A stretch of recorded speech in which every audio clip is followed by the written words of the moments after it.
सरगोशियों वाली हवेली एक दूर दराज गांव में घने जंगलात और भूली भटकी पहाड़ियों के दरमियान एक बड़ी और बोसीदा हवेली खड़ी थी।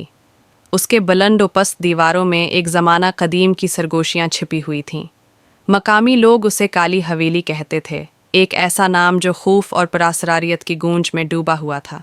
कहा जाता था कि ये हवेली नफरीन ज़दा है और कई दहाइयों से उसमें कोई नहीं रह सका था।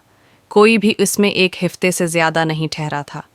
काली हवेली की कहानी बहुत पुरानी है, जब एक राजपूत खानदान जो अपनी दौलत और ताकत के लिए जाना जाता था, यहाँ रहा करता था। खानदान के सरबराह राजा वकरम सिंह अपनी बेरहमी के लिए मशहूर था, लेकिन इसका सबसे बदनाम फेल एक खौफनाक वाक़या था। एक रात जब वह अपनी बीवी मलका इराधिया के साथ एक शानदार दावत में बैठा था, इसने अपनी बीवी को एक खफिया कमरे में बंद कर दिया। इसके इस कदम के पीछे वजह अभी तक वाज़ेह नहीं थी, लेकिन बाज़ लोगों का कहना था कि इसने अपनी बीवी को धोखा हुआ देने का इल्ज़ाम आयद किया था। गुस्से में आकर उसने उसे सर्द और तारीक कमरे में मरने के लिए छोड़ दिया और उसकी आहें पूरे हवेली के दर व दीवार में गूंजने लगें। उसके बाद राजा वकरम भी एक प्रासरार अंदाज में मौत का शिकार हो गया और उसकी लाश इसी कमरे में पाई गई जहां उसकी बीवी मर गई थी। ख़ानदान बर्बाद हो गया और वो अजीम हवेली आहिस्ता आहिस्ता सड़ना शुरू हो गई। साल गुजरे, लेकिन गांव वाले काली हवेली के बारे में पुरासरार कहानियां सुनाते रहे। कुछ लोग कहते थे कि रात के वक्त उसकी खिड़कियों से साए दिखाई देते हैं। कुछ दावी करते थे कि वहाँ की हवा में नर्म रोने की आवाज़ें सुनाई देती हैं। और सबसे ज़्यादा दहशतनाक कहानियाँ वो थीं जो इन लोगों के बारे में थीं जो ख़जाने या तफरीश के लिए हवेली में दाखिल हुए, लेकिन वो कभी वापस नहीं आए। एक बार एक बारिश वाली रात, चार नौजवान दोस्त आरो, मीरा, राघव और परिया ये अफवाहें टेस्ट करने के लिए हवेली में दाखिल होने का फ़ैसला करते हैं।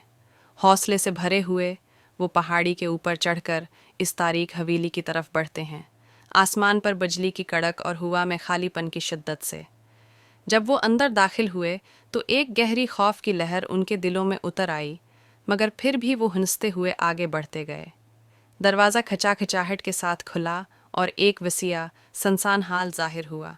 हवा में धूल का गहरा रंग था और दीवारों पर पुरानी तस्वीरें लटक रही थीं, जिनकी आंखें उनके हर कदम को पीछे से देख रही थीं। जब वो हवेली के मुख्तलिफ कमरे देखने लगे, हर कमरा बोसीदा फर्नीचर, टूटे हुए शीशे और माजी की यादों से भरा हुआ था। लेकिन जितना वो हवेली के अंदर गए, इतनी ही गहरी सहम की फ़ज़ा बढ़ती गई। एक खौफनाक खामोशी हर तरफ छाई हुई थी, जो कभी कभार इमारत की आवाज़ से टूट जाती थी, जैसे वो जिंदा हो। फिर हवेली के दिल में वो दरवाज़ा मिला जिसके बारे में कहा जाता था कि मलका इराधिया ने अपनी आखिरी सांसें ली थीं। दरवाज़ा आधा खिला था और अंदर का दर्जा हरारत सर्द था, जैसे किसी की मौजूदगी का एहसास हो। यही वो लम्हा था जब उन्हें आवाज़ें सुनाई दें, एक हल्की सरगोशी जो मुश्किल से सुनी जा सकती थी, लेकिन ये आवाज़ ज़्यादा वाज़ेह होती गई। एक औरत की आवाज़ जिसमें नरमी और गुस्से का मिला जला एहसास था, कह रही थी, मदद करो, मदद करो। आरो का दिल तेज़ धड़कने लगा और वो दरवाजे की तरफ बढ़ा, लेकिन उससे पहले कि वो उसे छू सके, दरवाज़ा बंद हो गया। औरत की आवाज़ और भी ज़्यादा गमगीन होती गई, जैसे वो उनके करीब ही हो गई। प्रिया के कंधे पर एक सरद हाथ महसूस हुआ। वो चीख उठी और बाकी सब ने उसकी तरफ मड़कर देखा। उनके सामने एक सियाह धुंधली शक्ल नजर आई, जो कमरे के एक कोने में हरकत हो रही थी, कर रही थी। फिर अचानक एक दिल दहला देने वाली चीख के साथ वो शक्ल वाज़ेह हुई। मुल्का इराधिया की रूह, जिसका चेहरा दुख में डूबा हुआ था और आंखें खाली थीं, जो इंतकाम के लिए बेकरार हैं, थी। दीवारें लरज़ने लगें और फर्श पर दरारें पड़ने लगें, जैसे ज़मीन खुल जाएगी। हवा में मौत की बो घुल गई और कमरा घूमता हुआ एक अंधेरी सरगोशियों में तब्दील हो गया। ये जगह छोड़ दो, रूह चलाई, इसकी आवाज़ धाती की तरह कड़कती हुई। तुमने जिंदों की जगह में कदम रखा है। आरो, राघव और मेरा बाहर निकलने की कोशिश करने लगे, लेकिन दरवाज़ा नहीं खुला। परिया खौफ से मफलूज होकर जमी हुई खड़ी रही। जब रूह उनके करीब आ रही थी, उसका बर्फ़ जैसा सांस उसके जिस्म में सरायत कर रहा था। परिया ने आखिरी लम्हे में रहम की दुआ की, लेकिन कोई जवाब नहीं आया, सिर्फ हवेली की खामोशी। सुबह के वक्त गांव वालों ने हवेली को फिर से खाली पाया। وہ 4 دوست غائب تھے.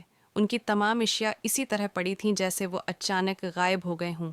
ان کا کوئی پتہ نہیں چلا اور یوں کالی حویلی کی کہانی مزید سنائی جانے لگی. ماضی کی سرگوشیاں ابھی بھی اس کے سیاہ کمرے میں گونج رہی تھیں اور جو بھی بیوقوف وہاں داخل ہونے کی جرات کرتا وہ ملکہ ارادھیا کی غصے میں بھری روح کا شکار بن جاتا جو ہمیشہ کے لیے سایوں میں چھپ جاتی. حویلی ابھی بھی کھڑی ہے اگلے نادان مسافروں کا انتظار کرتی ہوئی جو اس کے ہمراہ ہوں گے. دروازوں میں قدم رکھ کر وہ سرگوشیاں سنیں گے جو سوائے مایوسی اور موت کے کچھ نہیں دیتی. اور جب رات ہوتی ہے تو ہوا میں ایک نرم اور پرسرار آواز سنائی دیتی ہے: مدد کرو، مدد کرو.